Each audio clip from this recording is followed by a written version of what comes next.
¿Qué tal, amigos? Mi nombre es Ricardo Vázquez Kunze y este es su programa Pulso Parlamentario por Congreso Televisión y Radio Congreso. Hoy día tenemos el último programa de esta semana. Este día domingo es el Censo Nacional y estará con nosotros el jefe del INEI, el doctor Aníbal Sánchez, para comentar diferentes aspectos de la cartilla censal. Vamos a una pausa y regresamos con nuestro invitado.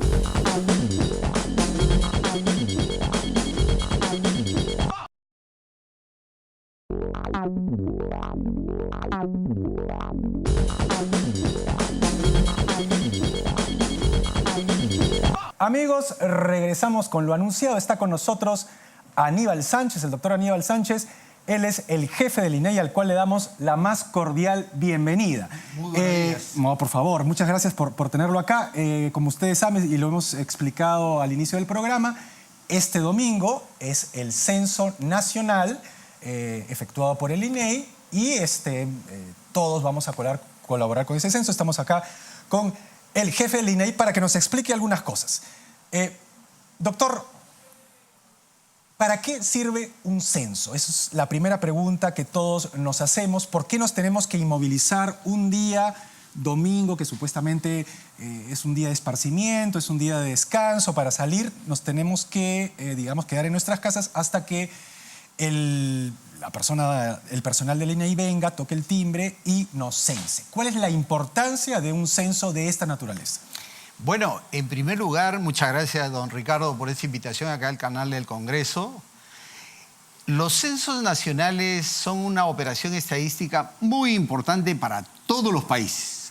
No hay país del mundo que pueda planificar su futuro, sus acciones mirando hacia adelante sin una radiografía actualizada de su realidad.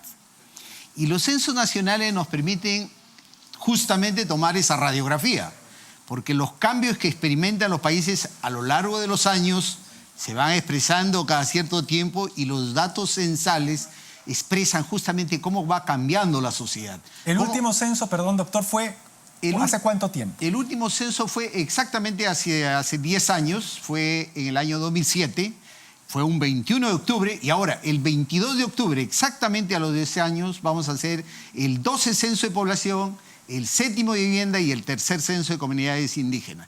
Esta actividad estadística está regida por una ley, la Ley de Censos, aprobada por el Parlamento de la República.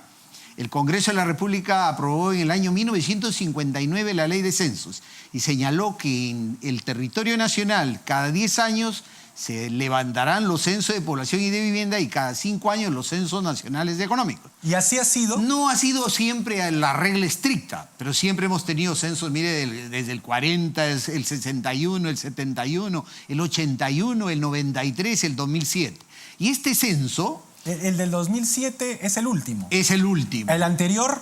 Fue el año 1993, mire, después... O sea, sí pasó más de 10 años. Pasó más de 10 años para tener la misma metodología. Y este censo nos da una visión transversal, es decir, la foto del momento, cómo estamos, dónde estamos, qué necesitamos, cómo vivimos, pero también nos permite conocer la película de la nación peruana, cómo ha evolucionado el país en los últimos 50 años.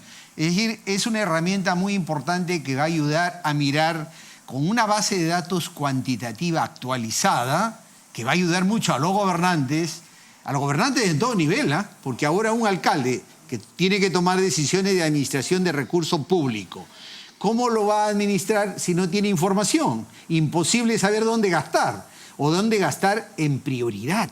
De tal manera atender las necesidades de vivienda, de educación, de salud, de empleo, de ver dónde están los distritos o los centros poblados donde la mortalidad infantil es más alta. Es decir, este censo va a ser una radiografía, repito, que va a ayudar a todos los peruanos. Por eso es que cada 10 años se hace esta actividad estadística y se le pide a la familia estar este domingo 22 de octubre, estar en su casa entre las 8 y 5 de la tarde para evitar duplicaciones y omisiones y tener un estricto cumplimiento del censo. Ok, doctor. Evidentemente, este censo es especial porque se ha producido una serie de, digamos, de críticas de diversa índole. Una de ellas es respecto a la metodología del censo. ¿No es cierto? Se dice que la metodología del censo es arcaica, porque en ningún país, digamos, del mundo civilizado, por ponerlo de alguna manera, se hace ya un censo de las características como las que hace el Perú. Es decir, inamovilizando, digamos, a la población durante una determinada cantidad de horas en que viene el representante del INEI a levantar precisamente la información. Que en otros países del mundo los censos se hacen simplemente por correo, por partes, y evidentemente la metodología es arcaica. Eso lo ha dicho, entre otros, un ex presidente del INEI, si no me equivoco, el señor Matug. Esa es una de las críticas a la metodología. Después vamos a ver otro tipo de críticas ya a las preguntas en sí misma. ¿Esa metodología, según usted, es arcaica o no? ¿Por qué la utilizamos todavía en el Perú? Bueno, en primer lugar, señalar que no es arcaica, no es obsoleta. Chile acaba de hacer su censo en el mes de abril del presente año y lo ha hecho con similar metodología. Argentina lo hace igual, Bolivia lo hace igual, Ecuador lo hace. Muchos países del mundo utilizan esa metodología incluso en la actualidad. Es verdad, ahora con el adelanto tecnológico, hacia el futuro, cuando los registros administrativos estén debidamente integrados, las bases de datos públicas puedan conversar entre ellas, definitivamente estos censos quedarán en la historia, pero todavía no hemos dado ese salto. Mire, 70% del empleo en el Perú es informal, no está registrado. ¿Está en la base de datos de la SUNAT? No está. Y ahí hay miles de peruanos que se buscan un trabajo, que se generan un ingreso, que están en el mercado y que este censo va a permitir justamente tomar sus datos. Tenemos viviendas en la periferia de las ciudades que no están registradas en ningún sitio, que no tienen conexión por red pública, de agua, desagüe, de energía eléctrica. Entonces, no es verdad que este censo es obsoleto. Además... Obsoleto en la metodología. Obsoleto en la metodología no es verdad, porque la metodología se utiliza además para tener cifras comparables en el tiempo. No solamente vamos a ver la foto, sino la película de cómo ha cambiado la realidad peruana. Si cambiamos la metodología es como cortar y ya no tenemos una visión estrictamente comparable en el tiempo. Y nosotros hacemos proyecciones y estimaciones de la población por 100 años, porque hay que ver cómo se va a comportar la demografía del país en los próximos 50 años y cómo se ha comportado en los 50 años pasados. De tal manera que además este censo utiliza todas las tecnologías de información a nuestro alcance. Vamos a georreferenciar hemos georreferenciado ya cerca de 96.000 centros poblados en todo el Perú. Más aún, cada vivienda del Perú, y este es un adelanto tecnológico enorme que incluso supera a muchos países de América Latina, que cada vivienda del Perú va a estar georreferenciada, debidamente identificada en la cartografía censal, y vamos a ver incluso cuántas de ellas están a la orilla de los ríos, en lugares peligrosos. Va a ayudar a la planificación del riesgo de desastres. Eso es a partir de este censo. A partir de este censo. Bajo esta metodología. Bajo esta metodología. Doctor, los censos son básicamente estadísticos, o sea, es una cuestión de estadísticas. Las preguntas que estoy viendo en la cartilla, esta es la cartilla, amigos, del censo, ¿no es cierto? Y acá está una información que nos ha entregado el señor jefe del INEI. Hay preguntas que evidentemente son, gracias, este es el original de la cartilla, hay preguntas que evidentemente son muy objetivas, como suelen ser las preguntas, digamos, estadísticas, ¿no? El número de habitantes de la casa, la edad, en fin, una serie de cosas. Sin embargo, hay preguntas que se salen de lo meramente objetivo, es decir, de lo que es un hecho fáctico. Por ejemplo, ¿usa o no usa luz eléctrica? ¿Tiene conexión de desagüe? No, esas son preguntas evidentemente concretas, objetivas. No hay manera de decir, ¿tengo agua o no tengo agua? ¿Tengo luz o no tengo luz? Pero hay otro tipo de preguntas que son ya mucho más subjetivas, las menos, eso hay que decirlo, y que tienen básicamente que ver con algunos temas. Por ejemplo, hay muchos críticos que dicen lo siguiente: ¿qué cosa es el jefe o la jefa del hogar? ¿No es cierto? ¿Por qué hacer esa pregunta? ¿Cuál es el sentido? ¿Es obsoleto que en el siglo XXI alguien pueda decir que existe un jefe o una jefa del hogar. Es lo que dicen muchos. En mi modesta opinión, se le interesa, si existe un jefe del Estado, ¿no es cierto?, con mayor razón debería existir un jefe o una jefa del hogar. Lo que pasa es que a mucha gente no le gusta el sentido, digamos, de la jefatura, ¿no? Eso ya es un criterio básicamente ideológico. Pero, ¿cuál es el sentido, ya no ideológico, sino el sentido práctico de que en un censo se especifique jefe o jefa del hogar? Bueno, en primer lugar, que esta pregunta es muy importante. Uno no únicamente va a saber la composición de la familia, sino va a saber cuál de los miembros del hogar es reconocido como el responsable, el que representa, el que de alguna manera jefatura a la familia, jefatura el hogar. Esa es la intención y además esto está ligado al concepto de hogar. Ese grupo de familiares, personas que comen de la misma olla, que se alimentan en común. En una vivienda puede haber más de un hogar. Y siempre el deseo y la importancia de saber quién es el responsable del hogar. El término nombre, jefe o jefa, tradicionalmente se ha utilizado así en toda la historia de los censos. Generalmente los colectivos feministas dicen que es una especie de rezago machista, ¿no? Porque aunque sea jefe o jefa, lo más probable es que el censo arroje que, digamos, hayan más jefes que jefas. Bueno,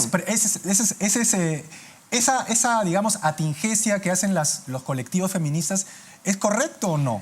No, porque además habría que tener en cuenta, hay muchas mujeres que conducen los hogares en el Perú, una proporción importantísima de ellas que asumen esa enorme responsabilidad, a veces que han tenido por circunstancias X dejar de tener pareja y que ellas solas han luchado y conducen su hogar y que generan ingresos y que generan empleo para el bienestar de su hogar y su familia.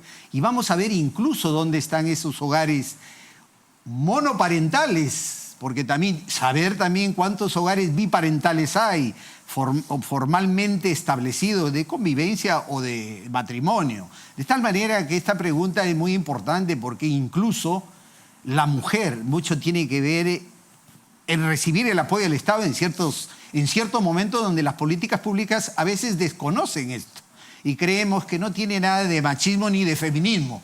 Es sencillamente la expresión de cómo está de alguna manera conducido el hogar en cada uno de los 1874 distritos que tiene nuestro Perú. Es un hecho para usted entonces fáctico. Así es. Hay ¿hay algún criterio para ser jefe o jefa del hogar? Hay una natural condición de responsabilidad en el hogar.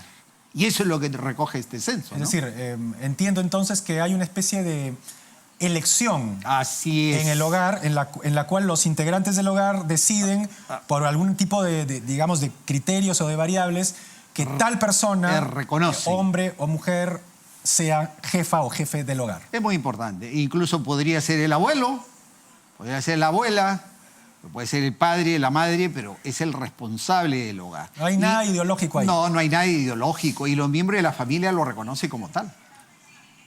Y luego viene la relación de parentesco. Una pregunta. ¿Pueden existir dos jefes del hogar o solamente un jefe del hogar? Un jefe o jefa del hogar. O sea, es imposible que hayan dos. No, porque además es el ancla, es la persona de referencia, porque luego viene la relación de parentesco. Doctor Sánchez, hay otra pregunta que también es de alguna manera cuestionada. Por ejemplo, cuando se pregunta sobre los hijos, ¿no es cierto? Se hace una distinción entre los hijos naturales y los hijos adoptivos. Esa distinción básicamente no existe en el ámbito civil. O sea, el día que uno adopta, ya es tu hijo. ¿Por qué hay esa distinción acá? No hay ninguna distinción. No se pregunta. No. Sencillamente, ¿cuál es la relación de parentesco? Hijo o hija, ¿cierto? Entonces, eso está claro. Esa es la pregunta. Dos. Claro, es prácticamente. ¿Cuáles son los nombres y apellidos de cada una de las personas que... No, Los miembros del hogar y la relación de parentesco. Sí. Hijos, hijastros. Pero acá está, pues dice, hijos, hijastros, hijos adoptivos, casados, unidos y su familia. Todos son hijos. Pero ¿no hay esa distinción? No hay ninguna distinción. Si hay un hijo adoptivo... También es hijo de esa familia. Ok. La otra pregunta... no, vamos a ir antes de esa pregunta, que es una de las que seguramente le han cuestionado más. Con motivo del censo se están, digamos, difundiendo una serie de spots que de alguna manera advierten sobre el censo y llaman a que la gente, digamos, colabore con el censo, etc. Pero, como usted sabe, en las redes sociales se mueve mucha información y hay una especialmente que lo voy a invitar a ver en este momento, en la cual en el acápite que tiene que ver con la religión, porque también el censo pregunta sobre la confesión de las personas, ¿no es cierto? Hay un spot que sale un trabajador, un personal del INEI con su chaleco identificado, censo 2017, y entra a un domicilio y se supone que está preguntando por la religión. En esa pregunta se le, digamos, la persona que está impartiendo la información dice que si uno es católico, ¿no es cierto?, pero no está de acuerdo con el cardenal, ¿no es cierto?, entonces que marque otra opción. Lo invito a ver.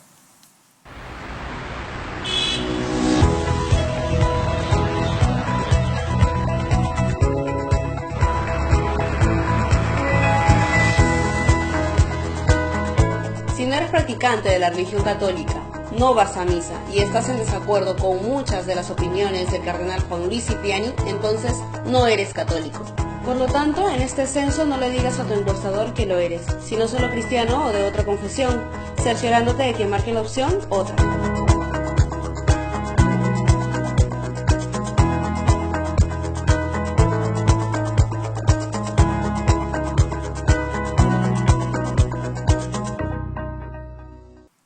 Doctor, ¿qué opinión le suscita el video? O sea, primero le pregunto, ¿es del INEI el video? Porque hay una persona que dice que tiene el rótulo del INEI. ¿Es un video falso? ¿Cuál es su apreciación sobre esto? En primer lugar, señalar que ese video es completamente editado, apócrifo, y utiliza imágenes de la institución. El INEI no ha difundido ese tipo de videos, no hace insinuaciones de ninguna naturaleza. Y más bien el INEI siempre ha respondido, y eso está en todos nuestros materiales que se difunden por los canales oficiales, que las personas espontáneamente expresen, en este caso, la pregunta de religión, cuál es la religión que profesa. De tal manera que ese video no tiene nada que ver con la institución. Acabamos de sacar un comunicado desmintiendo y comunicándoles a todos que evidentemente tengan en cuenta de que hay personas que no están haciendo buen uso de los mensajes de esta importante investigación estadística y se están utilizando con fines subalternos que en realidad no tienen nada que ver con el censo de población y vivienda. Este comunicado acabamos de lanzarlo en todos los medios de comunicación y lo vamos a lanzar por todas las redes porque definitivamente están aprovechando imágenes de trabajadores de la institución, videos institucionales para unos fines que no son los más apropiados. ¿El INEI como institución va a tomar algún tipo de medida legal contra este tipo de, digamos, porque esto llama a la confusión 2 días antes del censo, ¿no? En realidad tiene una connotación procurador completamente éticamente deprobable, sinceramente, porque no es la manera de poder orientar a la población peruana a responder con sinceridad, con espontaneidad las preguntas del censo. Y así es que si nosotros logramos identificar, porque este es un video que ha salido, se ven unas personas, vamos a ver legalmente este tema. No soy yo el jurista ni el que manejo la norma legal en la institución, pero seguramente están analizándolo. Pero ya hemos avisado, hemos indicado de que definitivamente el INEI no ha emitido ese tipo de documento. Muy bien, doctor. Gracias por la aclaración. Es muy importante saber que el INEI pues, no toma partido por ninguna religión, ni hace una campaña contra una religión sobre otra religión, que es lo que aparentemente hace, o no aparentemente, ciertamente hace este video apócrifo. Doctor, vamos a una de las preguntas más controvertidas de todas, que lo primero que le quiero preguntar es esto. ¿Quién hace las preguntas del INEI? Es decir, solamente son especialistas del INEI. El INEI convoca a todos los ministerios para que ellos, los nutran con sus preguntas. ¿Cómo se maneja esto? Básicamente le pregunto esto por,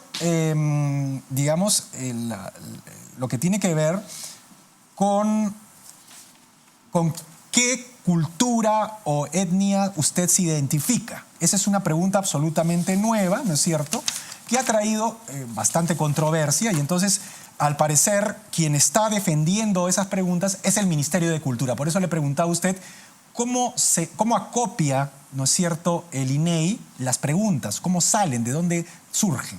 A ver, en primer lugar, este censo no se ha hecho ahorita. Se viene trabajando ya hace varios años. Y en segundo lugar, hay una comisión consultiva de los censos nacionales, donde están representados todos los sectores, todos los ministerios, todas las organizaciones, universidades, organizaciones indígenas, organizaciones afroperuanas. Todos en consenso han aprobado las 47 preguntas del censo. Esta pregunta de autoidentificación étnica en un país pluricultural, multilingüe, lo que busca es conocer las condiciones de vida sociales, económicas, demográficas de la diversidad cultural de nuestro país, sobre todo los grupos étnicos que a veces son los menos favorecidos económicamente y socialmente, y donde las políticas públicas sin información muy difícil poder atender ahí a estas poblaciones. Ese es el objetivo central de este censo. Y esta pregunta, que ya es una pregunta que está hace muchos años en las encuestas de hogares, y la responden muy bien todos los pobladores, es verdad, por primera vez en la historia de los censos se lo ha incluido para una consulta universal. Pero ya está presente, en la estadística nacional siempre lo ha estado. E incluso se complementa con una pregunta que lo hacemos desde hace muchos años, que es la pregunta de lengua materna. ¿Cuál es la lengua que aprendiste a hablar en tu niñez? Para saber cuánto es la predominancia de la lengua de esas 47 lenguas que existen en el territorio nacional. ¿Y para qué va a ayudar ello? Incluso hay educación intercultural bilingüe. ¿Dónde están esas poblaciones? ¿Dónde colocar una escuela? ¿Dónde llevar un maestro que tenga la posibilidad de una enseñanza intercultural bilingüe en nuestro país? O sea, tiene una connotación y trascendencia para apoyar a las políticas públicas de primer orden. Pero ahí muchos hacen una tingencia, ¿no? Dicen que, si bien es cierto que lo que usted dice es correcto en el sentido de buscar dónde hay determinado tipo de poblaciones para atender sus necesidades, la pregunta, tal como está formulada, no es objetiva, sino es totalmente subjetiva. Es decir, y por eso arbitraria también dicen, ¿no? Quienes critican la pregunta, que es la pregunta 25. Dice, por sus costumbres y sus antepasados, ¿usted se siente o se considera? Es decir, si alguien, y es el ejemplo extremo, ¿no? que además se ha puesto en varias partes. Si yo soy japonés y me siento negro, tengo todo el derecho, según esta pregunta, a sentirme negro, afrodescendiente, y así lo voy a decir el día que me encuesten. Entonces, como usted entenderá, aunque es un extremo, es una posibilidad cierta, y eso es mentira. Eso se presta a una evidente confusión y no va a cumplir con el objetivo que usted está diciendo, es decir, buscar una política pública para, un determinado sector, porque evidentemente aquí hay algo que no conecta con la realidad. Una persona japonesa no se puede sentirse afrodescendiente, pero en los hechos no lo es. Entonces, ¿cómo se maneja esta subjetividad en la pregunta? ¿Se siente o se considera? Bueno, en primer lugar hay que señalar que esta pregunta no tiene nada que ver con la raza. Tiene que ver con la identidad cultural, cómo uno se autorreconoce por sus costumbres y antepasados, indistintamente del color de la piel, indistintamente de rasgos fenotípicos, indistintamente la persona espontáneamente dice yo soy quechua, yo soy aymara. Además va a estar ligado al territorio, yo soy afroperuano, soy también mestizo, porque el Perú es un país de todas las sangres. ¿Por qué acá no hay Niqueis ni Tuzán? También está la opción que puede señalar en otros, Nikkei, Tuzán, o de otro grupo étnico que ha recalado en nuestro país, en nuestro territorio, poblaciones inmigrantes que son parte de la riqueza de la cultura de este Perú enorme y que es un crisol de nacionalidades que definitivamente... Esta pregunta recoge esa diversidad cultural en el país y ligada a las condiciones de la vivienda, ligada a las condiciones de educación, de salud, de empleo, de maternidad, de fecundidad, de migración, vamos a ayudar con información muy potente, muy rica, efectivamente para tomar buenas decisiones en el país. Doctor, queda muy poco tiempo. Con este mismo ejemplo de usted se siente o si se considera, hay también un grupo, un sector muy importante que ha cuestionado el hecho de que en la pregunta del censo en la cual se inquiere por el sexo masculino o femenino de la persona. Entonces dicen, bueno, si acá en la pregunta 25 me dan la posibilidad de que yo me siente o me considere quechua, aymara o cualquier tipo, digamos, de nativo, indígena de la Amazonía, etcétera, ¿por qué también no me puedo considerar, siendo hombre, me puedo considerar mujer, o siendo mujer, me puedo considerar hombre? Y entonces, ¿por qué esa pregunta del sexo masculino o femenino está? Y no está, digamos, el hecho de el género. Bueno, el género es hombre o mujer. Ya, entonces, ¿por qué? Biológicamente ese es el sexo. La persona va a expresar naturalmente cuál es su condición de sexualidad. Lo va a expresar de esa manera. Preguntas ligadas a una población LGTBIQ, el INEI lo ha incluido en estudios especializados e incluso acabamos de terminar una encuesta virtual de población LGTBIQ en el Perú, cuyos resultados lo vamos a mostrar prontito. Y definitivamente va a ayudar mucho también a visibilizar este grupo poblacional que también merece atención de las políticas de Estado, ¿no?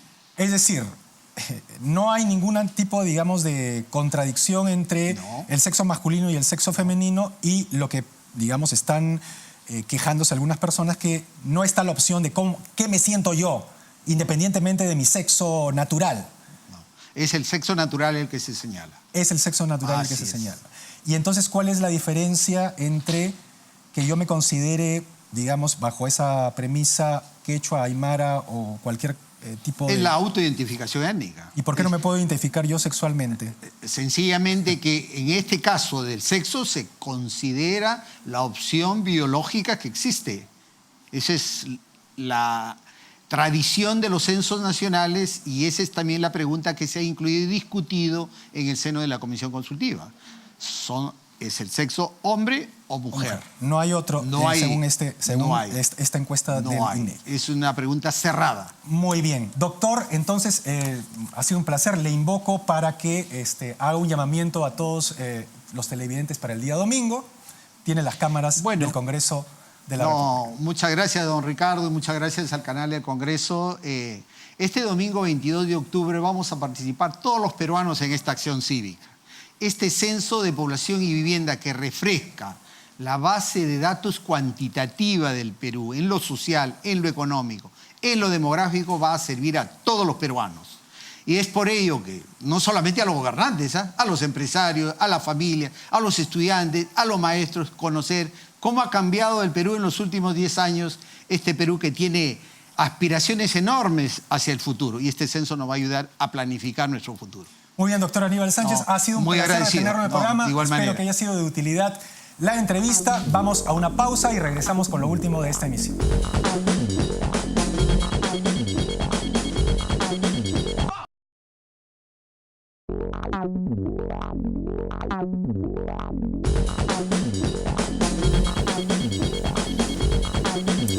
Bien, amigos, no hay tiempo para más. Conmigo será hasta una siguiente emisión de Pulso Parlamentario por Congreso Televisión y Radio Congreso.